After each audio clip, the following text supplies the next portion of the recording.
My brother. What's up, my man? How you doing? I'm well. How are you?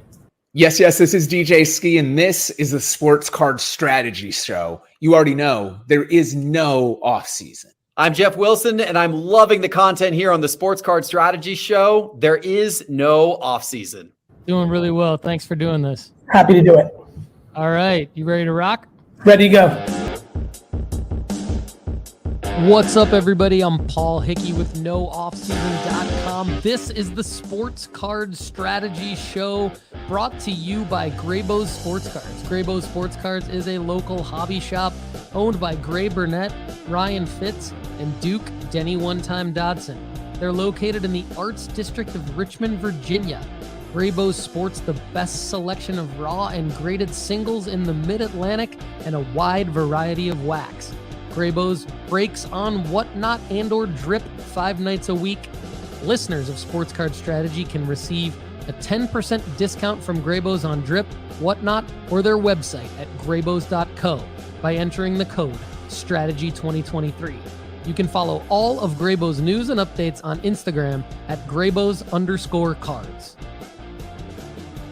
Don't forget to get a free 30-day trial at nooffseason.com today to help you make money flipping sports cards, build your sports card investment portfolio, get unlimited advice from our experts, and take sports card school to navigate the hobby. That's nooffseason.com. Get your free 30-day trial today. All the data we use on the Sports Card Strategy Show is from marketmoversapp.com. Use code NOOFFSEASON at marketmoversapp.com to get 20% off for life after a free 14-day trial. All right, let's get to the Sports Card Strategy.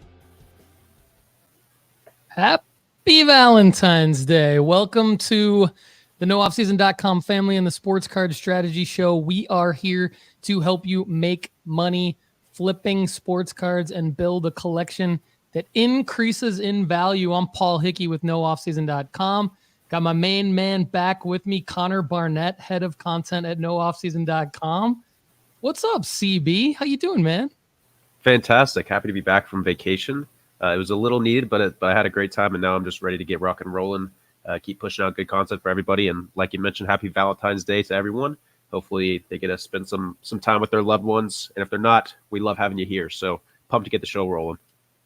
I'm excited today to talk about 2023-24 Prizm basketball. We're going to break it down. We're going to talk about why it's significant, when it comes out, what are the configurations, how do you get it, should you rip it? Or should you wait to buy singles? Is there a ripping strategy? Should you rip this? We're going to take a look at the impact of the NBA trade deadline on card prices. Of course, we'll do Paul's pickups. Always pumped for that segment. It's a little bit different than Paul's picks.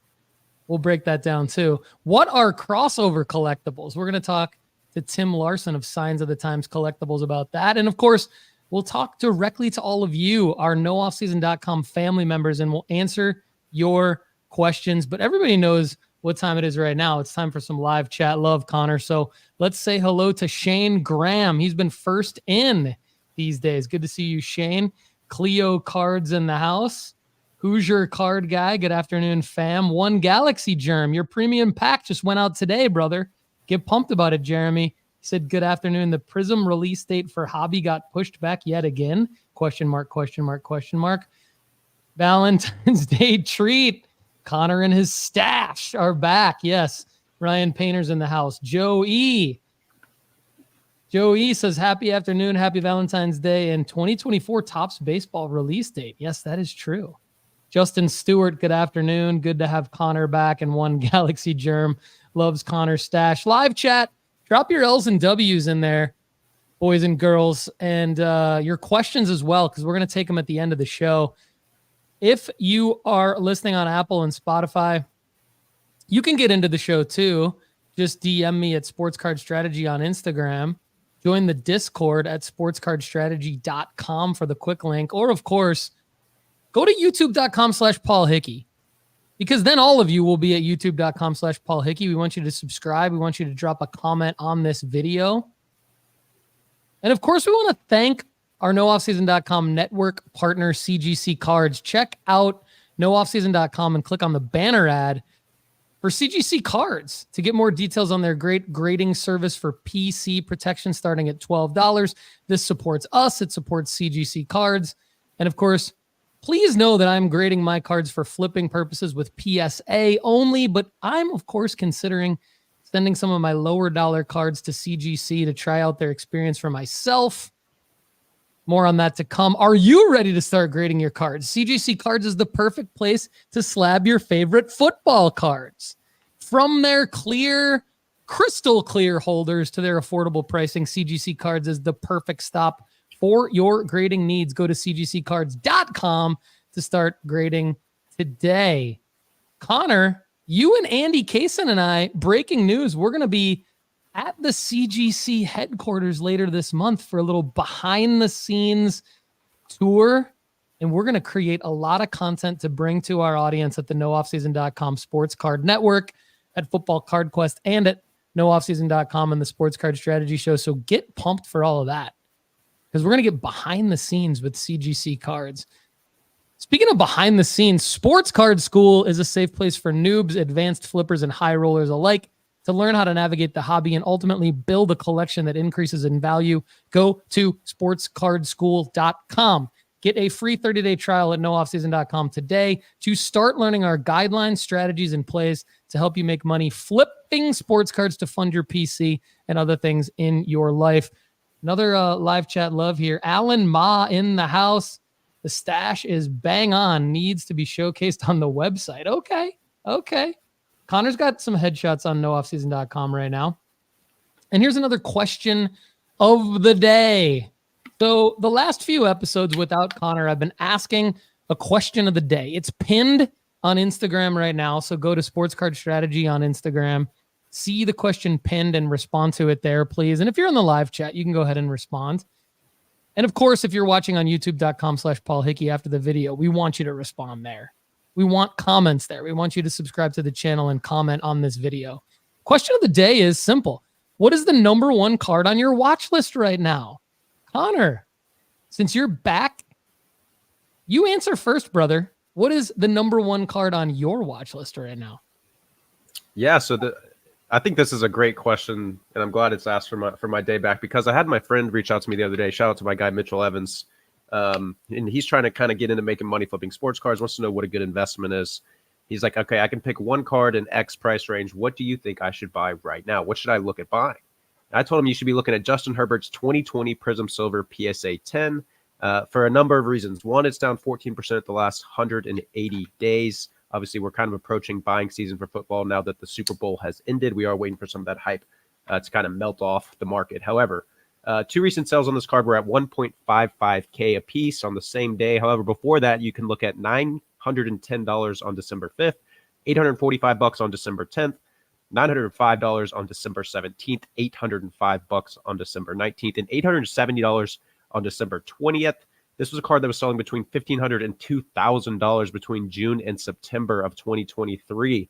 So I think right now, as we see prices kind of fall off for this card, this could be simply time in the market. We're not waiting for anything to happen except for football hype to kind of kick back up. We know, obviously, Justin Herbert's got some changes in coaching over there. I think there's some excitement for him to really get the freedom in the offense to really air it out and show what he can do, and maybe take the next step to being that elite quarterback. However, we're not trying to analyze that and hope that happens. I'm just waiting for football to come back and people to get hyped for him and list that thing for hopefully close to 2x there. My question for you, Paul, here would be, what's up with those anomaly sales? You know, it's the two most recent sales on January 9th, 1.55K a piece, but everything before that is like 67% roughly of that price. Is that Super Bowl hype that's doing that? What do you think those anomaly sales are for? Should we expect the previous prices that I mentioned from December to kind of come back out? Were those sales on the 9th of February or the 9th of January? February, excuse me, I believe. Let me double check real quick.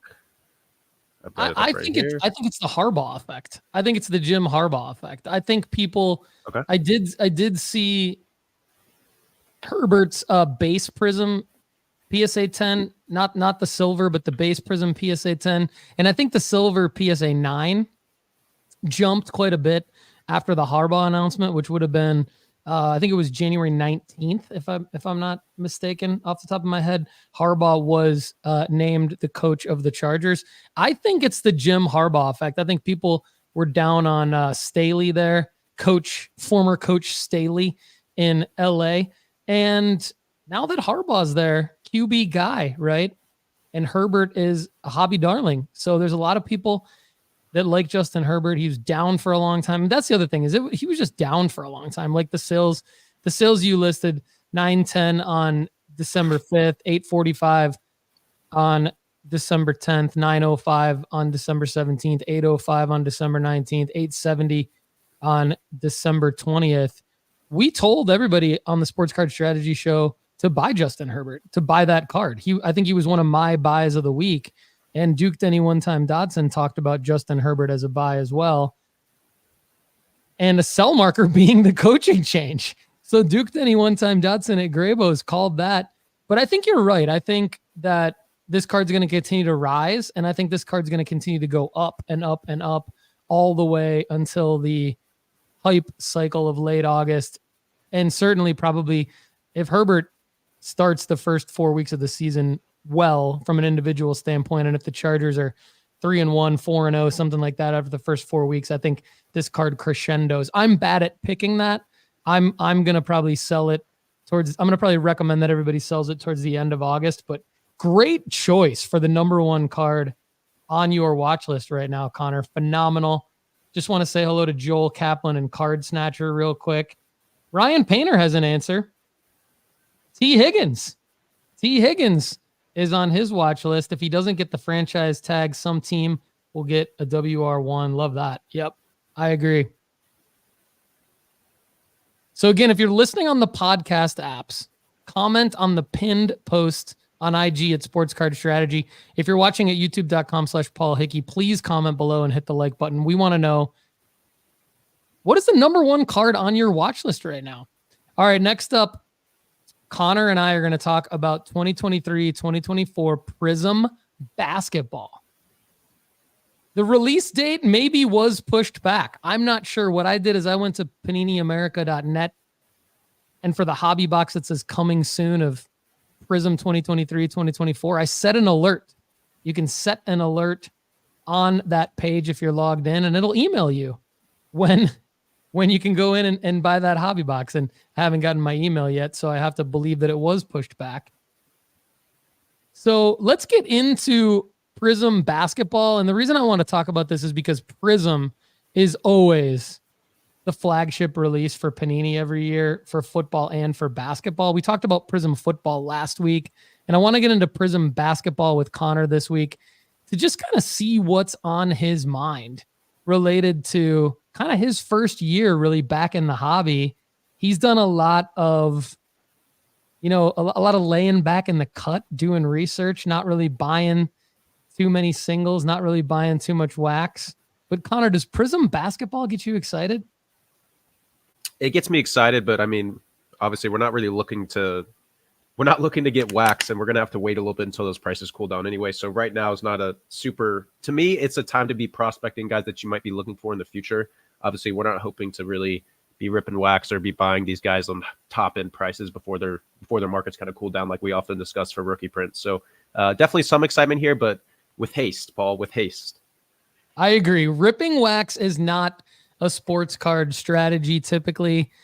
But we do like to try to examine where opportunities are. Connor and I spend, probably at least 5 or 6 hours a day just strictly researching opportunities for you guys to try to make nooffseason.com and the Sports Card Strategy Show the best content out there in the hobby. And so we're researching Prizm basketball. Connor, what have you found so far in terms of why you think this release is significant? I think it's significant because of who's in it, right? We got obviously Victor Wembanyama, who you're going to discuss shortly. We got Scoot Henderson. He had a slow start as a 3rd overall pick in the draft, but he looks to be moving in the right direction. Even just watching him, you can tell he's starting to figure things out, get his mojo going. Had his first 30-point game against the Nuggets on February the 2nd. We got the Thompson twins in this release. We got Asar, who isn't quite elite offensively yet. He was one of 7 players ever to put up 110 rebounds, 45 offensive rebounds, and 20 blocks through his first 11 career games, and has a legitimate chance to be just the 37th rookie to make an all-NBA defensive team. And then we got his brother Amin, who's proven to be pretty versatile. He's playing less than 20 minutes per game, so he's not really getting that full leash. However, as of late, they're playing him a little bit more, and he appears to be coming into his own. He's got 2 double-doubles in the last 4 games. And then also we got our guy Brandon Miller, LaMelo's teammate over in Charlotte, the 2nd overall pick of the draft. He's been absolutely hooping. Had a 6-game stretch starting in late January that featured scoring games of 29, 21, 28, 35, 33, and 20. We got a lot of exciting guys in this release, and I think that's why it's proving to be significant for collectors. So, Paul, let's go ahead and hop into our guy, Victor Wembanyama. Obviously, that's going to be the chase guy. That's the big name. He's been having a fantastic rookie season, and you kind of called it. So go ahead and hop into things. I was right about Wemby specifically, not only because I've profited massively off of just consistently flipping Wemby. You can go back to the first episode of the new year here with Connor and I breaking that down and check that out in early January. But I predicted a triple-double with blocks, and I went on a limb and said maybe even he'll get a quadruple-double with blocks. I still think that's going to happen, but he played just 29 minutes a couple nights ago, and in 29 minutes dropped a triple-double with blocks, 10 blocks, 14 rebounds, 27 points. Wemby is the real deal. And so his Prizm, while it's going to open just a ridiculously expensive, it's probably not going to go down. It's probably not going to go down much because this dude is proving to be the real deal. I mean, the Spurs are in last place in the Western Conference, but it doesn't matter. People are bought into Wemby, and they're going to build around this guy. They're going to be a competitive franchise. You know, Popovich is going to have to retire at some point, but they're going to build around him. They're going to build around Wemby. Pop's going to put a good lineup around him for the years that he continues to be in charge there in San Antonio. And I think eventually Wemby's going to win a title.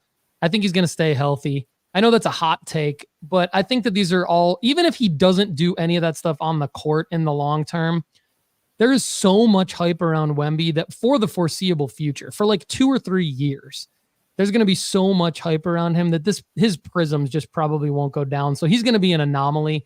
We typically say don't buy into a rookie card of a player who is a current rookie until 3 to 6 months after the last release of their rookie cards come out and hit the market. And that's because the pattern recognition typically tells us that those cards are going to go down.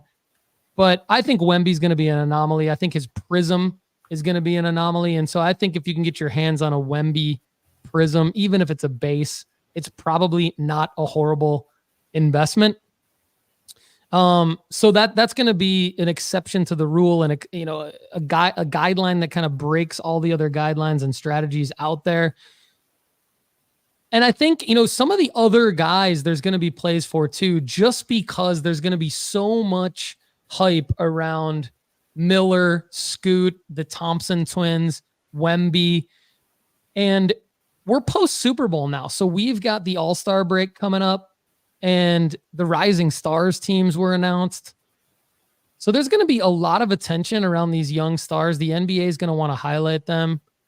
And I think you could see some rippers of wax actually make quite a bit of money on this release. Now, I'm not saying that most people won't get absolutely slaughtered because ripping wax is not a strategy, but it's something that I want to examine further with Prizm basketball. And so let's get into real quick, before we get into should you rip this and kind of examine that, let's talk about how you can get these Prizm cards. So the original Target release date was a week ago today. It was February 7th. And so it was pushed back to today, but I don't think that it's going to be out today or this week. I think it will continue to be pushed back. But Target Blasters pre-order already sold out. It looks like Walmart.com has Panini Prizm 2023-2024 blaster boxes available right now. It's got Luka on the cover. It does have the ability to potentially get some Thompson Twins autos and some other inserts. So the configuration of the blaster, 4 cards per pack, 6 packs per box, some blaster exclusives. Ice prisms come out of the blaster. You can also look for autographs and penmanship and rookie penmanship. So if you want to head over to walmart.com, dip your toe in the Prizm blaster box waters, $35. Let us know if you do that. Now, the hobby box I mentioned, those are not available yet. PaniniAmerica.net online. I set an alert, and what you can do with those is you can hope for one of your 2 autos, 22 prisms, and 10 inserts to be one of the guys that we mentioned a minute ago. And if they are, I think, there's a good chance you could get your money back from that. But again, it's hard to say because we don't even know what the price is on that yet. So we can't even really do a true analysis because we don't even really know what PaniniAmerica.net is going to sell those for. We can only speculate based on some prices throughout the rest of the distributor world. So you could check some distributor websites, things like that. Like Dave and Adams is a reputable one. And, you can go to their websites and see if you can get these hobby boxes or pre-order these hobby boxes. You can probably pre-order on eBay right now, but we don't know when you're going to get them. It's just a pre-order. So make sure you're doing it from a reputable distributor, and good luck with that. So we've got a new segment on the Sports Card Strategy Show that I previewed on Monday called Should You Rip This? It's a new segment looking at sealed wax. I've always said it's not a sports card strategy, but I think it's time we start doing a few things to break it down in 2024. Number 1, we're going to identify key releases and break down the complete checklists and data at nooffseason.com. That's what we're doing. We've identified Prizm Football 2023 on Monday, and we've identified Prizm 2023-24 Basketball today. So then we're going to rip the same wax on the show and give it away to premium members. I've already purchased a box of 2023 Prizm Football Hobby. Hold on one second. Let me get it. This is it right here, people, for those of you watching. For those of you listening on Apple and Spotify, those of you watching can verify my Prizm Football Hobby. I already have it in hand. So here's what we're going to do with that. We're also going to get a box of 2023-24 basketball. One way or another, we're going to get a hobby box. And here's what we're going to do with it. For the premium members at nooffseason.com, we're going to do a free break for the first 30 premium members who follow our instructions on this video. Here's what the instructions are. And if you caught Monday's show, you're probably pretty familiar with this. But we already, within 24 hours of Monday's show, we already filled up the entire giveaway for this Prizm Football. So we're going to do it again right now on the Sports Card Strategy Show. Here's what you're going to do. If you want to enter the members only 100% free giveaway bonus break, simply subscribe to the YouTube channel at youtube.com/Paul Hickey. Comment on this video at youtube.com/Paul Hickey with your 3 favorite NBA teams in order and include your nooffseason.com order number. This is for already paid members only. So if you're in your free 30-day trial period or your free annual trial period, I was crazy and gave people a free year a couple years ago, and some people are still in that, you don't qualify. But if you email me at paul@nooffseason.com and you want to qualify for it, I'll send you a link where you can pay. And I'm not going to hate you for doing that. Then you have to follow Sports Card Strategy on IG. Email me screenshots of proof of all 3 of the above to paul@nooffseason.com. The first 30 people to do this will get entered into the free members only break. The break will take place in a video at youtube.com/Paul Hickey in the very near future, along with an overview of the 2023-2024 Prizm basketball analysis of should you rip this. So I am pumped about that. I know all of you are as well. And I want you to win free cards. So go check it out. Be one of the first 30 to do all of the things I mentioned above. Make sure you're a already paid member at nooffseason.com. Maybe you'll get a case hit. So let's talk about what we think is going to be on this checklist and what we think people could get if they want to gamble and rip some wax, Connor. There's some, obviously Prizm the Prizm configuration, I mentioned it earlier a little bit, but let's just break it down even further. A hobby box comes with 2 autographs, 22 Prizm parallels, and 10 inserts. So let's break down what those parallels could be. The parallels could be serial numbered, low serial numbered, 1 of 1. It could be low serial numbered out of 5, out of 20, out of 50, out of 75, out of 100, out of 150. You've got rookie variations.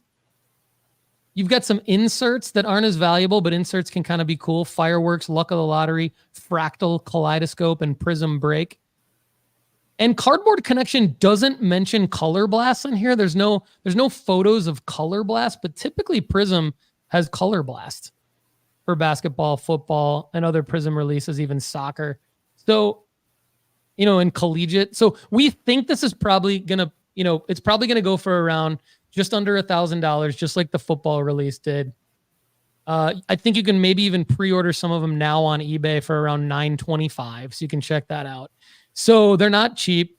Of course, you've got silver Prizms in here, Connor. We always break down silver Prizms. So, a lot of the names above and Wemby, you're gambling, but that's what you're trying to get essentially. If you get a Wemby silver Prizm out of this, that's getting your money back and more. There's some other guys in here. Bilal Koulibaly, Wemby's old teammate. He's featured in here at Cardboard Connection. And then there's some veteran autos. You've got Steph Curry, you've got Luka, some of the guys signed, things like that. So, but you're probably not going to get your money back with veteran autos. You're looking for the rookies. So we hope that our premium members at nooffseason.com, the 30 of you who get in by subscribing to the YouTube channel at youtube.com/Paul Hickey, commenting on this video with your 3 favorite NBA teams in order and your nooffseason.com order number. Follow Sports Card Strategy on IG. Email me screenshots of all of the above to paul@nooffseason.com. We hope that the first 30 of you who do that get a Wemby silver Prizm, but we'll see. It's definitely gambling. Excited to see what the live chat's saying about this later on in the show. But speaking of Sports Card Strategy, Connor, why don't you tell the people about our special announcement and what one of our extended Sports Card Strategy Show family members are doing on Whatnot coming up that we're pumped about? Yeah, let's talk about it. So February 23rd, the Sports Card Strategy Show is going to be disrupting Whatnot yet again with another Whatnot stream featuring singles only with our guy Lefty McKee, courtesy of our friends at Texas Roadshow Cards. Go to Whatnot, that's WHATNOT.sportscardstrategy.com to save $15 on your first Whatnot purchase if you don't have a Whatnot account yet. Visit nooffseason.com/whatnot to follow us and join the stream there. Quick thanks to Cody and Chase at Texas Roadshow for putting this together for us. We're super pumped about it and excited to see Lefty. Oh, My Shoes is in the house. George Schur's in the house. Card Snatcher. If you don't have 3 favorite NBA teams, guys, here's a little wink for those of you that are paying attention. When I say 3 favorite NBA teams, what they really are is they're in order of the 3 teams that you really want in this break. That's what it is. So Card Snatcher, just think about Spurs, maybe Hornets, maybe Rockets, maybe Pistons. Card Snatcher says Lakers, Grizzlies, Wemby. All right. Love it. There you go. Why should you subscribe to nooffseason.com's premium membership? Do you like the content on this show? Want more? A free 30-day trial membership at nooffseason.com gives you a Friday edition of the Sports Card Strategy Show called The Overflow Show. It's a premium podcast for members only every Friday, and you can ask an unlimited amount of questions to build your sports card investment portfolio, and I answer them for you. I put in the work, research, and do the analysis, and I give you the best possible answer so that you can increase your chances of making money flipping sports cards. And if that's not enough reason to sign up for a free 30-day trial today, you get Sports Card School and tons of premium members-only articles from Connor Barnett, head of content, and myself, Paul Hickey. Sign up at nooffseason.com. I'm excited to talk more NBA right now with Connor because NBA is his jam. We had the trade deadline happen while Connor was hitting the links with his buddies. And I'm going to pass things over to Connor Barnett, head of content at nooffseason.com, to break down a look at the impact of the NBA trade deadline on card prices. Paul, real quick, I just want to get a clarification. So for people that are interested, for those premium members trying to join the break here, do they need to be commenting on the live stream here, or do they need to wait until it's posted and the live stream is ended on youtube.com and secure it as a solid comment in there? Wait until it's posted at youtube.com/Paul Hickey.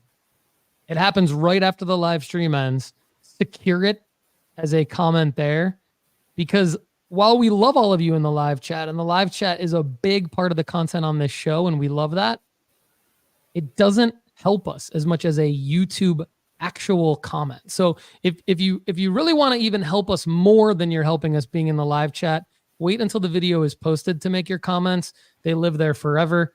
And a requirement of getting in this free members only break is posting a live comment on the video, not in the live chat, but on the video once it ends. Thanks for the clarification there. Thank you, Paul. All right, let's hop into the NBA trade deadline and talk about the impact on card prices there. As Paul mentioned, I was out for this, and my phone was blowing up with notification after notification. Felt bad for Paul because I know he had his hands full with it. But a lot of big trades, a lot of teams, potential contenders trying to find that last piece to make them a legitimate contender. So let's start off talking Buddy Hield. And we want to look at trends here, right? That's what we're all about. We're trying to figure out, can we use this as a selling marker for guys? So let's start with Buddy Hield. Obviously, he was traded to the Philadelphia 76ers. This is a guy, rookie card in 2016. His graded card market is up 4.8% the last 14 days, although that's through just 9 sales. Not very many rookie cards that trade for Buddy Hield. And no graded prints from him sold more than 3 times over the last 14 days. Bogdanović went to the Knicks, 2014 rookie card guy. He's a 6'7" wing, shoots nearly 40% from 3. I think this is a fantastic pickup for the New York Knicks, by the way. He's a guy from the 2014 class. Few rookie cards and just 1 trade over the last 14 days. The Thunder got some veteran leadership behind our guy Gordon Hayward. 2010 class, just 1 graded card traded in the last 30 days. Kelly Olynyk, tall sharpshooter, went to the Raptors 2013 class. Just 1 trade the last 60 days. Dennis Schroeder to the Nets, 2013 class. Just 1 trade the last 30 days. And these are graded cards, guys, not raw prints. Xavier Tillman, he's a newer guy. But however, just 2 trades the last 14 days. His best season, I believe he's a 2020 guy, best season in 4 years, 7 points per game and 5 rebounds per game. So not a lot of change for any of those guys. One of the only guys that saw some decent change here was PJ Washington, who went to the Mavericks, became a lob threat for Kyrie and Luka as they dice up the defense, cutting from the corner there. 2019 guy, I think this was a good pickup by the Mavs. He's averaged double figures each season he's played in the NBA. And his graded card market is actually up nearly 10% over the last 30 days with 138 different transactions. So let's talk about some takeaways here, Paul, and the interesting kind of trend line we're seeing here. Here's my thoughts, and I'm more than happy to have you school me here and kind of educate me. But it looks to me, based off this information, and we've talked a lot about how it's just more difficult to make money flipping NBA and basketball cards. And I think that if you compare trades and how they affect football cards to basketball cards, it's another indication that they just don't move the same. So this is my takeaway here, Paul. 1, I think they got to be newer releases, probably as a product of kind of that lower print count for the older guys. It's got to be the right card. It needs to be someone that's either semi-proven or a big hype guy.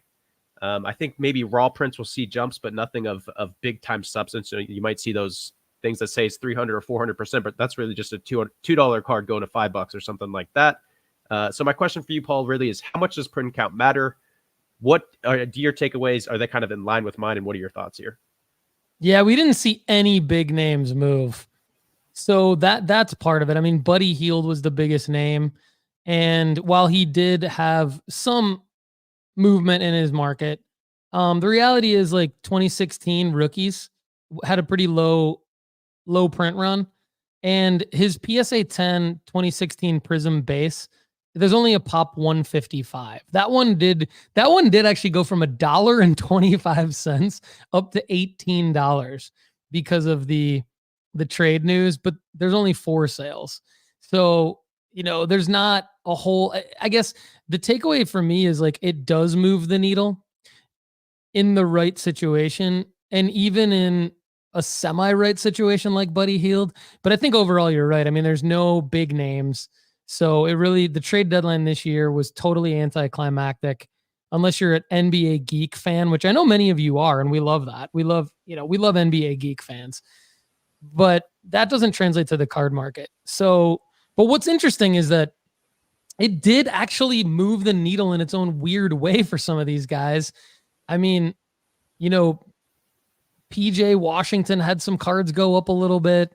I mean, Xavier Tillman doesn't really have that many cards because he was a second-round pick out of Michigan State. Go green, go white. But I mean, his cards, he did have some cards move. But yeah, I mean, no big names. So, and Gordon Hayward, like 2010 rookie. So, I mean, just like Hield, I mean, these guys have older rookie cards. Dennis Schroeder, 2013 rookie. So he's got weird cards. Yeah, I mean, the takeaway is like, if you look at last year's trade deadline with Durant, you saw movement there because it was Durant. But this year's trade deadline, nobody even close to Durant. So I still think in the future, the trade deadline is a marker, but it's unpredictable because you don't know if a guy's going to get traded. And if you can dig through your dollar boxes and find a PSA 10 Buddy Hield rookie that you bought for $1.25, listed for $18, but I mean, that's an anomaly. So, but I think it's good to break this down because I think, again, it can be a marker, but you have to have the right card for the right player at that time. And that's what's hard to do because, again, we don't know who's going to get traded. And if you bought into a superstar thinking they were going to move, you might be stuck with that guy for a little while. We thought maybe Simons and DeJounte Murray would move, but they're not superstars either. They're kind of like fringe guys on the up and up. So, kind of anticlimactic, but still good to look at the impact of the trade deadline on card prices. Kind of funny here. Shane Graham says Pat Bev to the Bucks, his cards to the moon. What's super weird about this is like Pat Bev, like I can't even figure out what cards he has. Like he's got he had a 2020, 2021 Prizm Sensational Signatures, which is obviously not a rookie card, sold for $10. There's a 2021 Onyx blue ink out of 50 PSA 10. So unlicensed, sold for $54. So, I mean, it actually did move I wouldn't say move the needle, but it created some Pat Bev sales. But I mean, what did this dude just like refuse to have cards of himself? Like, did he just not allow the NBA Players Association to make cards of him? I mean, he's got some cards, but they're super weird. So I don't know what's going on with Pat Bev cards, but anyway, NBA trade deadline up next, Connor. Like there's a couple, we're not going to talk about it today, but I'm excited. A little teaser for some content we've got coming to nooffseason.com and the Sports Card Strategy Show. Couple other selling markers for NBA guys. We hit on the All-Star weekend coming up. And then of course there's the playoffs and the NBA finals, but Summer League is a selling marker. So, let's see what happens with some of these weird rookies going into 2024, maybe second year guys going into 2024. Some of these guys that like Bilal Coulibaly, who Oh My Shoes hit me up on earlier in the year. Maybe if you pull a Bilal Coulibaly out of Prizm, maybe he's a summer league hype guy. I'm interested to see what happens. Yeah, I love it. And again, Paul's mentioning these sell markers that we're going to be discussing. If you're not signed up to get those sell alerts from us, you got to text sports cards to 1-833-992-5727 to stay up to date on when those markers hit. If the needle actually move, we will be sure to let you guys know that you need to get those prints moved so you can capitalize and crystallize those profits. Germ and Card Snatcher, love you both, but you got to wait until the video ends and then drop all that information to win your spot in the 2023-2024 Prizm basketball break for premium members. Germ, like I said, your premium pack went out today, brother. So get hype. We'll get you in that break. Let's talk about Paul's pickups. I'm excited to talk about who I'm picking up. So this is a little bit different, Connor, than Paul's picks. So while you were out Monday, I did a segment called Paul's Picks. And Paul's Picks is a lot of P's. Prizm, Paul, Picks, Pickups. NoOffseason.com now features an article that I'm going to write every week called Paul's Picks, which is going to be sports cards that you can buy that you will make money on in the future. Like you definitely will. So that's at nooffseason.com now, but those aren't necessarily cards that I've bought. They're just cards. They're actually cards that I might be competing against all of you on. Cards that I've bought is Paul's pickups. So let's get into that. So the first card, Connor, now let's have a little bit of a discussion with this. I'm going to quiz you because you're good at this stuff. Oh God. You're good at recognizing where does this break a guideline? Where does this card break a guideline? And shout out to Chase Krim in the live chat. Love seeing Chase in the live chat. Where does this card break a guideline, Connor? This is a 2023 Don Russ Downtown Anthony Richardson super short print. The problem here is that we haven't waited the proper amount of time for all of his rookie cards to release, and we haven't waited for the prices to drop. However, I am curious to see why you're willing to break the rule here, and I'd like to note that while we were walking around Culture Collision, I think every time I saw a Downtown, I grabbed you and was like, dude, I love how this looks. Dude, I love how this looks. So go ahead and break down why you think this one's okay to break the rule with, and why you think it's a good buy, and why you did buy it. I'd be lying if I said that your love of Downtowns didn't influence me a little bit, because I'm in love with the Kabooms.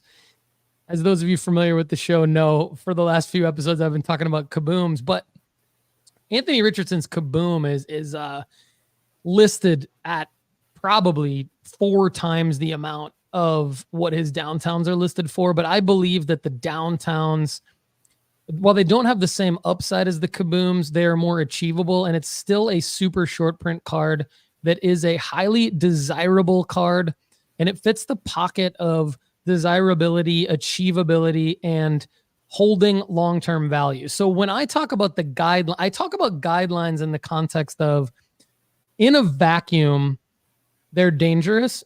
You have to put them together to make a real sports card strategy. So while I talk about this guideline of like waiting, and you're right, you answered the question. I knew you were going to answer the question right. So you were right on the trivia question.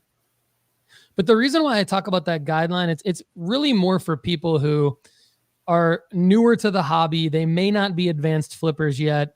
And I want to avoid them losing, making dumb decisions. And so if I throw that out there consistently, it's going to keep them from buying into like the Panini Blacks and the,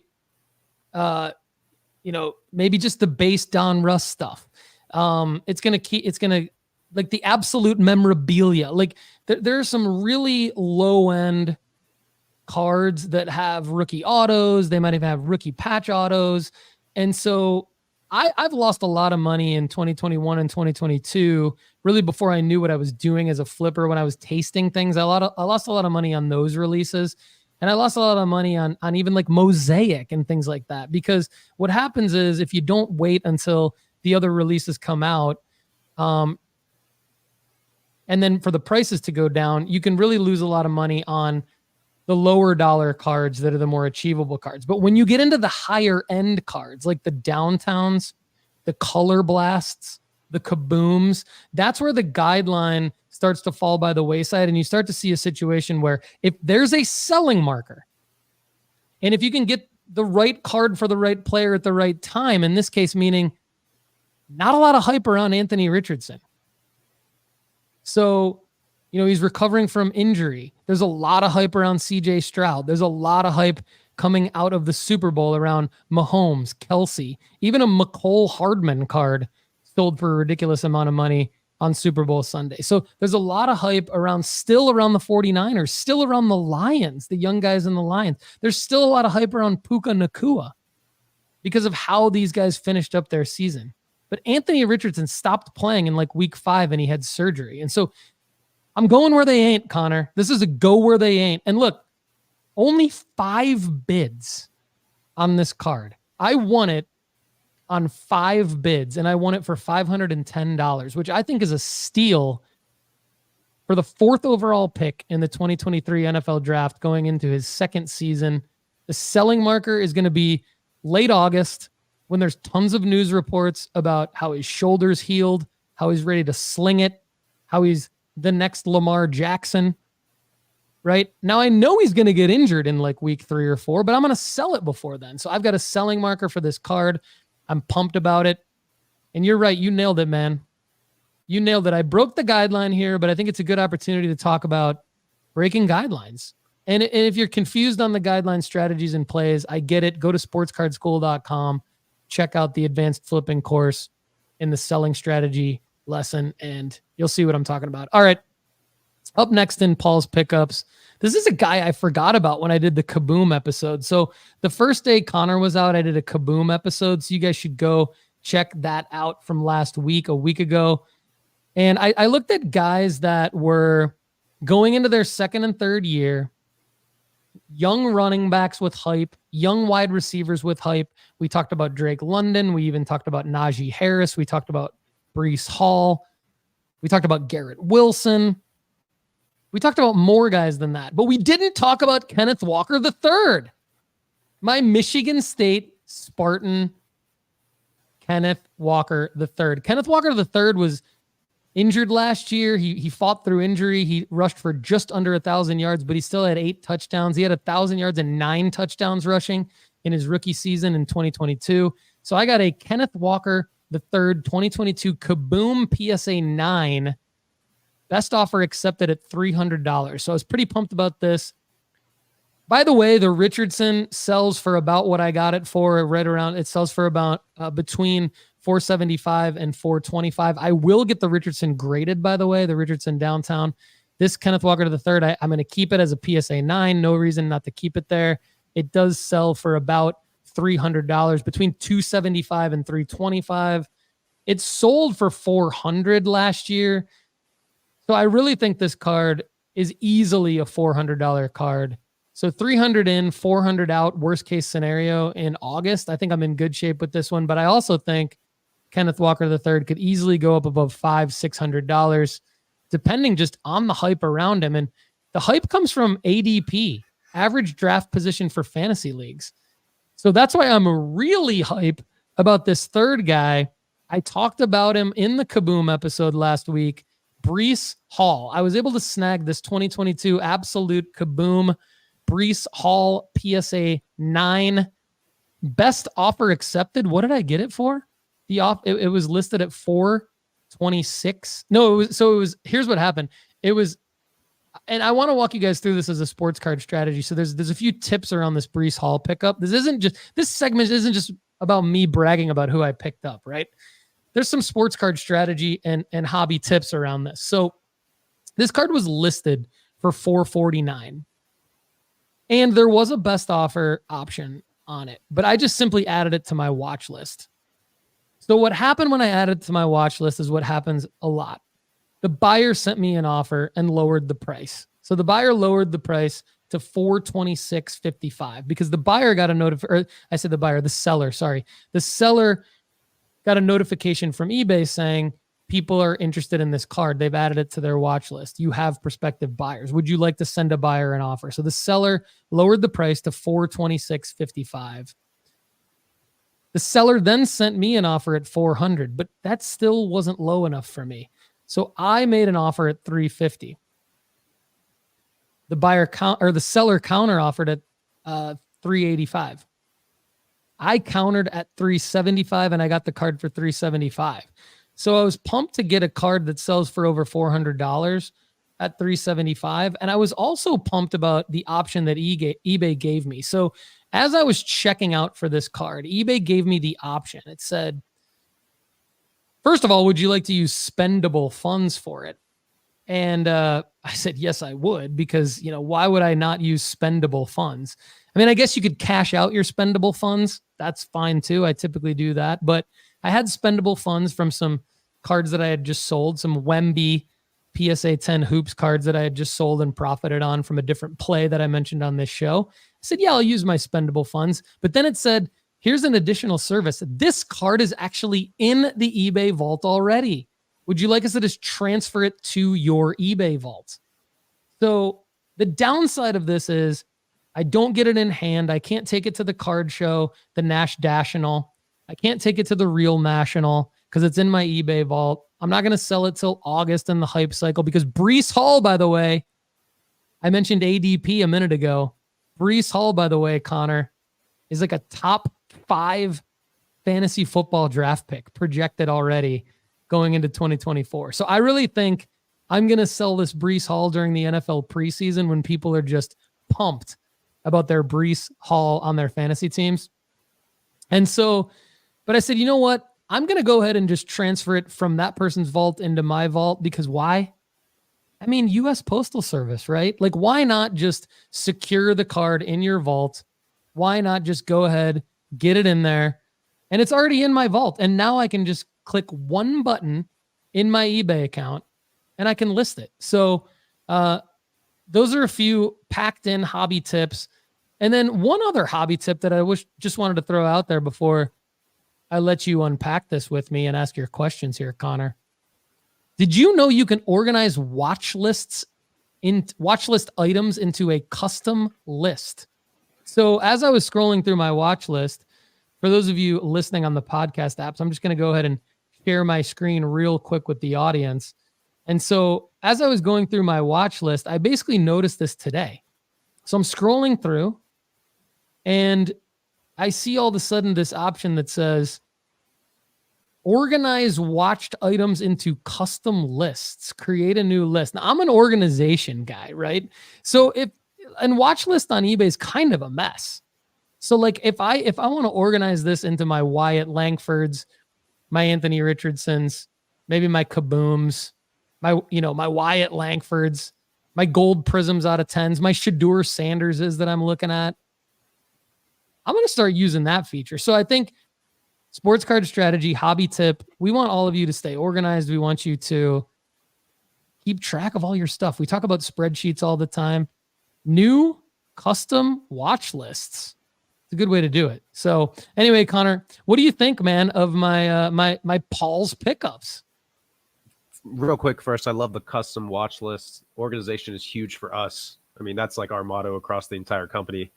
Realistically, we have a pretty low head count, but I think our output is extremely impressive. So anytime that you can increase efficiency in what you're doing, I think is a great call. So thanks for sharing that with everyone. But love these pickups from you. A couple things I wanted to touch on. So we talk a lot about being cautious and wary buying skill position players. Obviously, 2 of these guys are running backs. You mentioned getting these guys moved during the hype cycle. One thing that I love that you mentioned is the fantasy football stuff. You know, Andy Kaysen talks about it a lot, how fantasy football can actually help move card prices. So essentially what you're betting on here is hype from fantasy football and hype from the NFL preseason, boosting these guys' card prices. Do you want to break down in depth a little bit further why you're so comfortable picking these guys up, even though they have a high potential for injury and a lower term of expected years in his career? Yes, sir.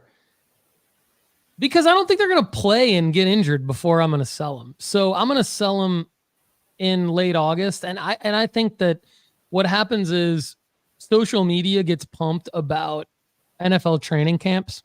And in late July, social media accounts go crazy. And what I mean by that specifically is like your Barstools of the world, your Bleacher Reports, your Sports Center accounts, your ESPN NFL accounts on Instagram and TikTok.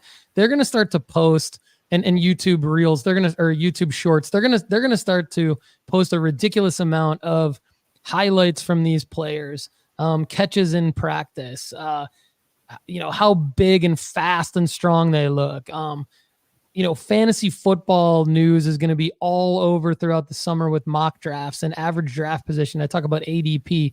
And these guys like the Kenneth Walker the thirds, the Breece Halls, the Drake Londons, the Najee Harrises, these are all guys that I'm seriously looking at buying these kabooms for. And I mentioned the Anthony Richardson downtown as well. They're just not going to play before I sell them. So I really think I'm taking the injury risk out of it. I'm taking all the risk out of it because I'm not going to base my selling marker on a performance spike. I'm not going to base my selling marker on anything that they do on the field. It's all going to be off the field hype, and I'm going to liquidate in late August because the market has proven to rise in late August just due to the increased interest in football cards. And even as early as late July around the national and around training camps starting. I think we talk about the national being a big place where people buy football cards. I think part of it is because it's the national, but I think really 85 to 90% of it is because it's the first real week of NFL training camp. So you've got like Hard Knocks, you've got like all this. I mean, dude, it's just all in the media. So I'm just reverse engineering it and buying now because I don't think people are paying as much attention to these guys as they will in late August. Fantastic breakdown from you. Real quick, want to say what's up to our guy Greeny Green and Brian Steeler 714. But yeah, great breakdown there, Paul. I think at the end of the day, if you guys see us buying someone that you think we have talked against buying, for example, buying running backs or skill position guys, you better believe that we're doing something on the back end that's helping mitigate the risk there and having a very clear sell marker that avoids the risk that we discuss as a reason not to buy those guys. So fantastic job there, Paul. I think these are great plays from you. I'm excited to see you make some profits from them. I'll let you take things away. We're going to talk a little bit about the strategist package that we got going on right now. I've had a lot of fun helping you out there, so go ahead and break it down. Why should you sign up for the one-on-one strategist package now? There's only one spot left for February. Email paul@nooffseason.com now to lock it up. Why? Because you get me helping you with your buying and selling strategy for a full year. Email me for details, paul@nooffseason.com. And it's kind of funny because Shane Graham just asked in the live chat, what did I get outbid on? And this is the kind of information that you get from me when you're in this one-on-one strategist package. But because I was sharing my screen with those of you at youtube.com/Paul Hickey a minute ago, you did see that I was outbid on a card, and Shane Graham is one of our more astute live chatters on the Sports Card Strategy Show. So he noticed I was outbid on a card. I was outbid on a 2023 Bowman Chrome Draft Auto Wyatt Langford first. And so it ends in 9 hours, 18 bids, 293. This is Hoodies Consigners is the Hoodies Collectibles. They're a consignment shop. That's the eBay account. They've got over 156,000 total sales on their eBay store. I met them in person at Mint Collective. They seem like great people. This looks like a scan of the card, so I think surface flaws are going to be hard to tell whether it's part of what was scanned in, but it looks good. It looks very well centered. Maybe a little bit off-centered on the back, so I might be okay with actually losing this auction because I want to try to get one that I can send in for grading, and I think that one might not gem just because of the off-centered on the right to left on the back. So thanks for asking, Shane. All right, so up next, I want to break down different grading companies for different situations. I talked to our guy, Tim Larsen, big-time friend of the show. Tim and I met each other last year because he let me squat in his booth at the National. So the nooffseason.com team, Sports Card Strategy Show host, and myself, this was right before Connor joined the company, so he wasn't there. But we had a lot of interns there. We had a lot of hosts and co-hosts, friends of the show were there in Tim Larsen's booth, Signs of the Times Collectibles. So we became good friends. But one thing I learned about Tim is that he's had over 10,000 cards graded with CGC, and he's had a ridiculous amount of other collectibles graded at CGC as well. And so I wanted to dig in more with Tim Larsen from Signs of the Times Collectibles, one of the best people in the hobby, to talk further about CGC as a grading company, talk about different grading companies for different situations, and then something that I think is really cool, Connor, crossover collectibles. You might be asking yourself, what the heck is a crossover collectible? Totally different from sports cards, but I think there's a lot of crossover in the audience of people who are interested in sports cards and people who are interested in some of the stuff Tim and I talk about. So let's get into it. I am here with my main man, Tim Larsen of Signs of the Times Vintage Collectibles. Tim, how you doing, man? Great. Glad to be here, Paul. I don't know in the amount of time we have, we're going to be able to cover everything, but hey, we'll do the best we can. Well, the good news is we're good friends and we're going to have you back here on the Sports Card Strategy Show frequently. So I thought it'd be a good time to get into it with you about CGC grading. So let's talk about CGC grading, because as everyone knows, they're a big supporter of the nooffseason.com sports card network. They're sponsoring Sports Card Strategy Show and Football Card Quest right now. And we talk about their perfect PC protection for $12 a card. And I've been pretty transparent about the fact that I have never graded with CGC, and I'm not recommending that people grade with CGC for flipping purposes. But I know you and I go way back, and you use CGC. Tell me just kind of like your background as a CGC customer, CGC supporter, what you've used them for, why you've used them for grading, what kind of things have been for you. Absolutely. So I think, my background, my former employment was in education. I did that for 26 years, was a principal, teacher, coach, went to work for a banking group for about 7 years with a friend of mine, and then was always doing collectibles, and discovered a friend now that is in the coin world, and he and I partnered together now about 3 years ago, and he does all of his grading with they have so many different acronyms now. It's CGC on the card side, but it's a different acronym on the coin and currency side. And he's the one that actually introduced me to the leadership group and Andy Broom in particular, the head grader at CGC. And when I was down at my friend's home in Sarasota, he took me on a tour through the facility. I've met Andy multiple times at shows. But when I started doing the collectible side of the business for my partner, I started grading everything with CGC. Obviously, was a little disappointed at the time, and I shared some of my frustration with Andy. The fact that it's a new company on the card grading side. You've got this green label that people don't like, and the grading is pretty tough. And so I was battling that. I probably submitted north of 10,000 cards with them. Did fine. Sold a lot of them through our website in a business called Collectors Limited. And then obviously, and you have been very transparent, sometimes to the point of being brutally honest, which I think is great. That transparency shows in everything you do. And I think they've made some positive changes. The one thing that I do disagree with you on when it comes to grading with CGC, I agree with the fact that if you're doing sports cards and flipping sports, I don't mean to point my pen at you. If you're flipping sports cards, PSA is obviously the way to go. And I would say SGC is a close second.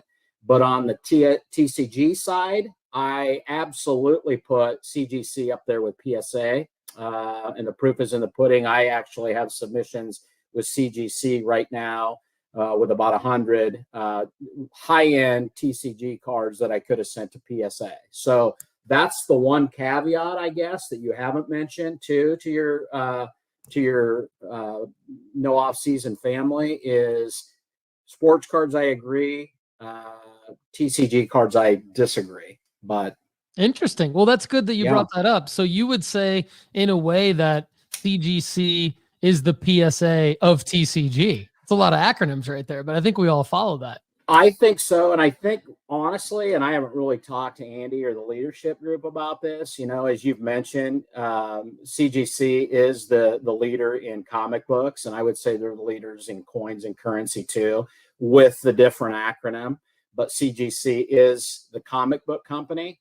And I think they probably made that name change and switch to capitalize on their reputation on the comic book side to CGC and closely link those two businesses together. Hey, look, I have probably 25,000 comic books in storage that I'm going through and grading with CGC. And matter of fact, I was going to bring one of those when we talk about Cross Collectibles. This is a book that I recently got back from them. This is a key book in that this is Hulk 180. This is number 181. This is the first appearance of Wolverine. And in an 8.5, this is probably a $5,000 to $10,000 comic book. The comic book market has softened a little bit, just like every market, there's peaks and valleys, and I think it will come back. But absolutely, I think if you have listeners that are doing TCG cards, 100%, I would say, neck and neck, I would say PSA. I would say I have just as good a luck selling a card in a CGC slab as I do a PSA card. Tim Larsen, Signs of the Times Vintage Collectibles, trusts CGC with his TCG cards and his high-end comic books. And a couple more CGC notes before we transition over into the crossover collectibles.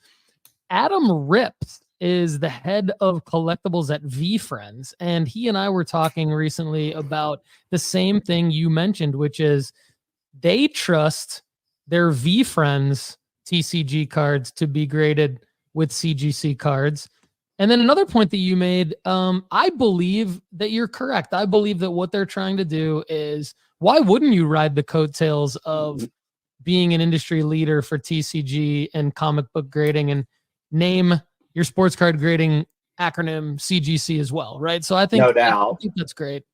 No doubt. The other thing I was going to mention too, Paul, in terms of grading with CGC, the other thing that I do is I love the slab. I love the looks of the new label. The fact that I know the people that are grading these cards and I understand what's in that holder makes me more confident when I send stuff in. I use them for my PC too. If I'm subscribing to the Sports Card Strategy Show, which I do, and when I buy my Bronny James orange shimmer numbered to 25, am I going to send this to CGC to get graded to flip when the marker that Paul tells me, and Paul didn't tell me to say any of this, I honestly believe in the strategies, and I'm employing a lot of those myself. I'm going to send this to PSA today.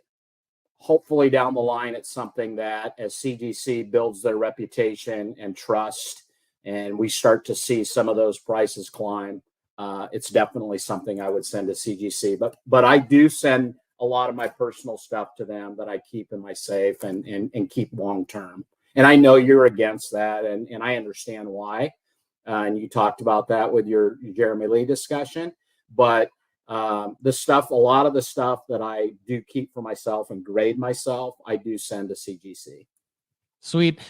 I hope you get a PSA 10 on that Bronny James, because that would be a huge card at the selling marker. Yeah. And I do have, just so you know, Paul, I have 3 Bronny James. I have 5 Travis Hunter cards. I have a Caitlin Clark card, which I know you're a little, but there's going to be a good marker on her. The other card that I bought that my 4 boys are super excited about is, at the time that I bought it, it was the only PSA 10 Conor McGregor Kaboom. And once they announced that fight, hopefully in June or July, the marker's set, I think that's a card that's going to do really well. I do too. I love that play. That's amazing. Yeah, and too. I'm headed down with Andy Kaysen and Connor Barnett. We're going to CGC headquarters at the end of this month, and we're going to have some content from our behind the scenes tour. So we're all excited about that. But, awesome. You'll enjoy that. Yeah. Great facility. I'll tell Andy Broom you said hello, and we're going to meet with him. And visit some of my comic books that I have down there too. They've got about 3 long boxes they're holding for me. They just pull a little bit at a time. So nice. Well, that's good. So real quick, Tim, tell the Sports Card Strategy Show audience here about crossover collectibles, because we've hit on comics, we've hit on coins, we've hit on TCG. Those are some of the obvious crossover collectibles that I think people know about. But I mean, you've got a whole world of goodies from the past and from the present. And I do. You're high on crossover collectibles. Talk about it. I do. And you're the one that kind of coined crossover. We call them cross collectibles, but I like the verbiage crossover collectibles. And, I started collecting beer cans when it was a fad. I started collecting in 1973, and my dad and brother got involved. My brother actually has done that for a business for the last 35 years, selling old beer cans, believe it or not. And as we traveled around and went to shows and antique stores and flea markets, I started to get into everything. I got into comic books. I got into vintage advertising. I got into graded video games. I mean, anything. And I think the key to your listeners too, it's stuff pre 1980 collector edition. When they started doing all this collector edition stuff, everybody saved that. You know, Coca-Cola and M&Ms and all that, collector's edition. Everybody saved that. The stuff that I really deal in is pre-1980. It's stuff that was meant to be used, to be played with, thrown away. I mean, beer cans weren't meant to be saved. They were meant to be drank and thrown away. And I'll just share a couple here with you. But this, for instance, is a can that Budweiser made in the 1950s. And Faust was kind of a fictional, like, devil guy. And you can see on the back, too, it's got a picture of the can and some of the Budweiser, terminology there, too. It was a can that you had to use a can opener to open. And this is a can, I think in today's market, it's probably in the $7,000 to $10,000 range because of condition, because of rarity. There wasn't many of them to begin with. The other thing that I'll say, and I know we have limited amounts of time, this was the first Budweiser can. So beer started to get canned in 1935, and they actually put instructions on the back of the can because people were always used to drinking beer out of bottles. And so they had to show you how to open it. They had to give you a can opener to open the can. And there was even cans that looked more like bottles that had spouts on the top. And then you would use your can opener to open that. But that's a quart can. And then maybe you can see behind me here, this is the largest beer can. And these didn't go over very well because you would crack this open. And if you didn't drink it all, you put it in your refrigerator and get flat. But there's your little tapper that was on top. So beer was canned in, 64 through actually 7 ounces. So here's a 7-ounce can. That was the smallest can. And you might, you're too young to remember even a tab like that, the pull tab. The other thing I mentioned real quick, like vintage advertising, this is obviously a really small sign, but this is a metal embossed sign from the 1950s. People love to buy this and they put it in their man cave or garage. They put it, or a lot of my customers have old cars and they want old, automobile signage. I mentioned the comic book. The other thing that I've gotten into lately, and I actually sent this to WADA to get graded. This is a sealed video game, and PSA owns WADA. And so my kids have started getting in this too, where they display these on a shelf, and they're really starting to, because I think honestly, Paul, stuff like this is going to be the next generation, because my kids aren't interested in old beer cans. My kids are interested in Pokemon and sports cards and video games. And I think these are the kind of things in the future that are really going to hold some value. As those kids get older and have some disposable income, they're going to want to buy things that have nostalgia. We all like things that we look at that bring back a memory, conjure up a memory of when we were younger and maybe we couldn't have. Like when I was a kid, my parents wouldn't let me play a pinball machine because we didn't have the money. So guess what? I bought pinball machines, and I have pinball machines in my basement now. And so it's just, to me, a lot of it is about nostalgia and memories. The other thing I'll say real quickly when we talk about cross collectibles is the thing that I also like about it is if you're at a show, you can always bring some of your cross collectibles. And there's people, if you remember the National Sports Collectors Convention last year that you were at with me, I had beer cans in the booth. I had old patches. I had a Ronald McDonald costume. Do you remember that? Oh, I remember. I'll never forget. And I sold it. It was the only Ronald McDonald. People will come up to me and say, why do you have a beer can and a Ronald McDonald costume at a sports collectors convention? And my answer was, people come up to me all the time and say, hey, Grandpa has an old collection of beer cans or comic books, or are you interested in these kind of things? So if you can become more knowledgeable on cross collectibles, I definitely think there's a place and a time to be able to dabble outside of what your main interest and focus is. when the time is right. If you're in the right place and you stumble upon something and if you don't have the subject matter expertise, you can always reach out to somebody that does. One quick question before we let you go here today, because I'm fascinated by all of this. I'm excited to hear what our audience thinks and then bring you back on the show in the future to talk more about this. But one of the things that drew me to sports cards specifically is the market. So the raw market can be up and down a little bit depending on condition, and there's always like debates in that. But once it's graded by a reputable grading company, I mean, there's really no debate as to what that particular card's value is. But then you bring out a beer can like the Faust can. So Right. Is there a go-to like blue book of sorts for collectibles that are crossover collectibles like these? Or do you really need like an expert like yourself to examine and verify that it is truly an authentic can and put a value on it? How do you value these rare beer cans, for example? Yeah. And that's really a great question. And it's probably the thing that's good and bad about the sports card hobby. It's almost become commoditized to where if you own a Patrick Mahomes rookie card from 2017 and a PSA 10, you can pretty much go on eBay and determine the value of that. Right now that card I see last night selling around $1,100 after his Super Bowl win. A can like the Faust that I told you, it's hard to know how many are out there. We do have a beer can organization. I think there's an organization for pretty much everything out there collectible wise, except sports cards, which is kind of odd to me. We do have, the National Sports Collectors Convention, and we have events, but we have a Breweryana Collectibles Club that's based out of St. Louis, Missouri. We have a national canvention, not a convention, a canvention every year. And we do have, like my brother, he's been in the hobby for 35 years. He's definitely an expert. But that to me is one of the pros and cons of collecting things outside of sports cards is how I rate the condition of a can like this is totally subjective.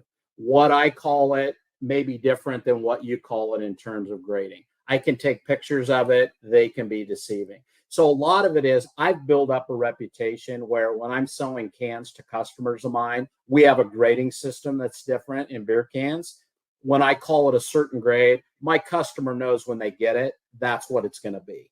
And so I think it's hard for a newbie with beer cans, although I have sports card collector friends that travel across the country and they stumble into antique stores and they'll send me pictures and say, hey, does this have any value? 9 times out of 10, it doesn't, but they found some real gems. And so I think it's just a matter of getting to know what you're looking at, what you're looking for, asking the right questions to the right people. It's kind of like you with your whole theory of buying the right card, the right player. What is it again? I love the right card for the right player at the right time. That's right. And it's the same thing. You can buy a beer can and you can buy it at the right price, but it might be the wrong can, right? It's like you have to know, and a lot of that's just experience. Sounds fun, asking though. the right questions. It is fun. I mean, fun. and it's no different. You talked about setting up at a card show for the first time and how much fun. I set up at more shows, beer can shows, comic book shows, coin shows, vintage advertising shows. They're all the same. Really great people. I love to take my kids. We go to a big city. We go to a ball game. We go out to eat. I've turned it into a business. It's fun. Yeah, it's a load of fun. Signs of the Times Collectibles on Instagram, right? People need to follow you there, DM you there if they need help with any of these crossover collectibles. Absolutely. And if they have, relatives that have some of this old stuff that they're looking to sell, I can absolutely point you the right direction for that. And it's, again, to me, it's like your niche in collecting is more the flipping aspect. And that's great. I think everybody has something that they're passionate about when it comes to collecting. And it really doesn't matter what it is, frankly. I love that. I couldn't agree more. Tim Larsen, one of the best guys in the business, one of the best guys in the hobby. Grateful that we are friends. Thanks for coming on the Sports Card Strategy Show today. Hope to have you back soon. Yeah, sounds good, Paul. Enjoyed it. What a great piece by our guy Tim Larsen there, Paul. Good work. A lot of good takeaways. Obviously, thank you guys for hanging tight with us for that clip. There's so much good stuff to break down there. One of the things that I like to kick things off, Paul, is he mentioned the video game collecting and grading there. And I thought that it was interesting because he noted, people his age maybe are looking for beer cans, but his kids won't be in the future. They're going to be looking at the video games and things like that. Couple questions for you, Paul. I'm going to put you on the spot a little bit. What other things do you think are going to be more popular as we move towards the future in terms of collecting? And why do you think sports cards are going to remain so relevant? I do agree with video games. I think toys, like sealed toys, like I know Funko Pops are big right now. I would put that in the toy category, although somebody can correct me if there's a better category for it. But like Funko Pops, video games, I do think that, I think that actually coins and the kind of stuff that Tim's like the kind of stuff that you would get on like American Pickers or whatever, like pawn shop stuff is going to continue to be popular, even if that is a older demographic right now.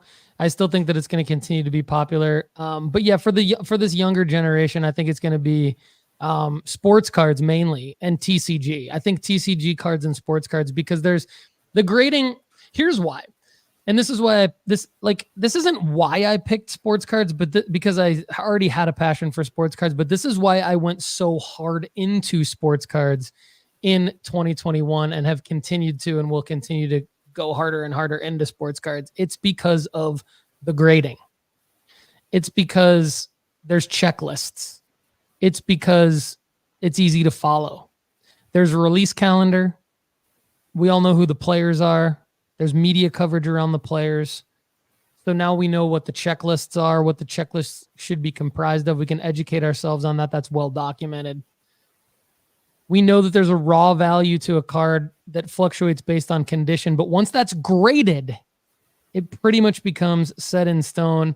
You've got different grading companies, so you've got enough opportunity in the market to make plays. You've got the ability to prospect, which is huge. And you can't really do that with video games. You can't really do that with Funko Pops. You can't really do that with coins. You can't really do that with vintage advertising. You can't really do that with beer cans. You can't do that with any of these other collectibles. It's harder to do with TCG, which is why I rank sports cards above TCG, because I know Pikachu can't blow out their ACL, but I don't know when a selling marker is for Pikachu, right? I know when a selling marker is for Shedeur Sanders, even though he can blow out his ACL. He won't, knock on wood, but God, I hope he doesn't. But sports cards is going to win because if you go back to Connor, sports cards has always won. You've got the Honus Wagner. You've got Bronco Nagurski. You've got Bobby Jones cards dating all the way back to like the early 1900s. And so here we are already almost in the mid 2000, not mid 2000s, but the, 2024, brother. That's a quarter of the way into this next century. And so sports cards are still winning. And it's the organization, it's the media coverage, it's the checklists, it's the grading. Yeah, love it. I think you hit a lot of good points there. One more thing I want to touch on from that video before we head over to our audience Q&A. Thank you guys for hanging tight there. Is I think Tim is like a tangible example of how important getting good reviews is. It sounds like he's almost built a lot of his business model off integrity and providing good service for people, and word of mouth that's kind of built it. So for people that are looking to really pop off in terms of selling cars on eBay or wherever it may be, Tim's a great reflection of how important it is to kind of build that good reputation for yourself, and that it will naturally, if you do the right things, it's going to help you sell cars. It's going to help you sell whatever you're trying to move. So shout out to Tim for taking the time there. Anything else you wanted to add, Paul, before we move to our audience Q&A? Let's get into the audience QA. Let's see what we've got starred up here from the live chat. Let's do it. Let's start off with our guy, Justin Stewart says, question for later. Will you be sending out sell alerts for the prospects in the top 25 baseball list? I expect there will be quite a few call-ups coming. Paul, what's the answer here? Oh yeah, baby. I've been thinking it's been a little quiet on the sell alert front for a while. We've done a few over the last couple of weeks, but it's about to go nuts. on everyone's text messages with basically spring training coming up and the MLB showcase that we talked about, and then a bunch of the call-ups throughout the season. So yes, Justin, we're definitely going to be sending out a lot of sell alerts coming up. So text sports cards to 1-833-992-5727. Text sports cards to 1-833-992-5727 for those sell alerts. Love it. Up next, we got our guy Joe E. I'm going to actually mesh him together with Alan Ma, both asking about investing in quarterbacks. Obviously, I mentioned at the head of the show, looking at guys like Justin Herbert, they're wondering, Jalen Hurts, national media is way down on the Eagles right now, and also mentioned Bryce Young and Anthony Richardson are on their buy lists. Who else would you be looking at buying for NFL quarterbacks right now, Paul? And why not maybe for some of the names on the list? I mean, I think Joe E. and Alan Ma nailed it. In fact, I just added a bunch of Richardson, Hurts, and even a couple of Bryce Young cards, believe it or not, to the one-on-one strategist package buy alerts that you get for being part of that one-on-one strategist package. Other guys, I mean, Trevor Lawrence, Joe Burrow. I mean, if I had to rank them, Burrow, Herbert, Lawrence would be guys probably in that order that we haven't mentioned in the last few sentences. I mean, I think Hurts is up there. I think if you go to the football card rankings at nooffseason.com, you'll see a lot of those names as well. So we're talking pro quarterbacks. Obviously, everyone that's familiar with the show knows I'm super bullish on college quarterbacks. So we're updating our sports card rankings to more reflect some of the other college quarterbacks that we like. Shedeur Sanders and Caleb Williams are number 1 and 2 on the football card rankings right now. Burrow, Hurts, Lawrence. And then I'm skipping Marvin Harrison Jr., Arch Manning, Travis Hunter. Then we've got Herbert. So I'm cooled off a little bit on Mahomes and Lamar Jackson for right now, only because they've had so much hype recently. Josh Allen and Tua are certainly on the list. Justin Fields and Kyler Murray. I really, really like Justin Fields and Kyler Murray. They're in a different tier, obviously, than those other names. But there's a selling marker for Justin Fields because he could get traded around the NFL draft. There's going to be a lot of media coverage around him due to the Bears draft status. And Kyler Murray, I think, just 26-year-old former number 1 overall pick coming off a bad year, not a lot of hype around him. I think he's underpriced, but I think the selling marker exists at the training camp preseason hype. More to come on that, but those are the guys I really like. And I'm not naming off cards right now. 1, just for the sake of time. 2, go to nooffseason.com to see all the cards that we recommend buying for those guys. Great breakdown. Yeah, I really like that Kyler Murray pick. He's super cheap right now. So for people that are maybe looking for affordability mixed with clear sell marker, Kyler Murray might be a good one there. Thanks for the questions, guys. Let's head over. You mentioned college prospects, potentially investing in college QBs that you were high on right now. So let's touch on our guy Shane Graham real quick. Says college football prospects are all over my watch list. Drake May, Malik Neighbors, Roma Duns, Marvin Harrison Jr., getting them for pretty cheap with the goal of sell on draft night. Paul, I know you love this. What do you want to add here? Go to nooffseason.com. If you're a premium member, watch Friday's Overflow show from last week. If you're not a premium member, you need to become one and you get a free 30-day trial. So why would you not get your free 30-day trial and watch last Friday's Overflow show? Because I dropped 2 sleeper QBs that we have never mentioned before on this entire show. Actually, we have mentioned one of them, but very, very briefly a couple of weeks ago. And we didn't really call him out as a huge sleeper, but we call him out on the Overflow show because one of our premium members asked, and I broke it down. So little teaser there. I agree with everything Shane Graham says. Shane, I love you, man. You're first in the live chat. So I haven't called you out on this yet, but you're not a premium member at nooffseason.com. I ask you why, Shane. Why would you not go get a free 30-day trial, man? So go check it out and see who I've got as my next 2 sleepers. Speaking of sleepers, let's head over to our guy Gabe Davis, who says, don't be afraid to add Jackson Dart to the list. Jackson Dart, a former USC quarterback who transferred, I believe, to Ole Miss after just 1 year, signed with USC in 2021. Paul, thoughts on Jackson Dart? Jackson Dart looks like he does have Bowman Chrome U autos. It looks like his first were in 2022. So they are licensed. And they do have the Ole Miss logo. So he could be a big time sleeper. I really like Gabe Davis throwing that into the live chat. And Jackson Dart is someone I have to look into even more. I love learning from our audience. So great work, Gabe Davis. Really appreciate you. Thank you, Gabe. Up next, we got Cleo Cards, wondering if they can get into the basketball break for premium members if they're already in the football break. What's the answer here, Paul? Good question, Cleo Cards. Why don't you try it? Why don't you try it, Cleo? I thought about this. I was running before the show today, and I was like, we're going to do this other break, and I don't want to piss anybody off. I want to make sure that like everybody gets something. So why don't we do this? Why doesn't everybody do what I asked them to do earlier in the show, Cleo Cards? No harm in doing it. And I believe since Cleo Cards is already in the football break, that's obviously why he's asking this.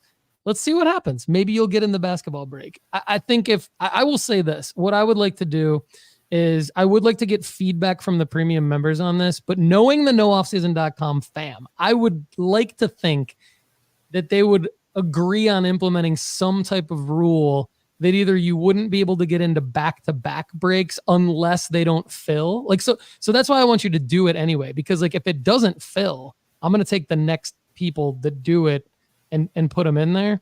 But if it does, if you do get into two back-to-back and they're high dollar, but there's people on the waiting list that are premium members that didn't get in, I would like to think that you would give up your break spot to somebody else. But I won't put you on the spot, Cleo Cards. I will just say this.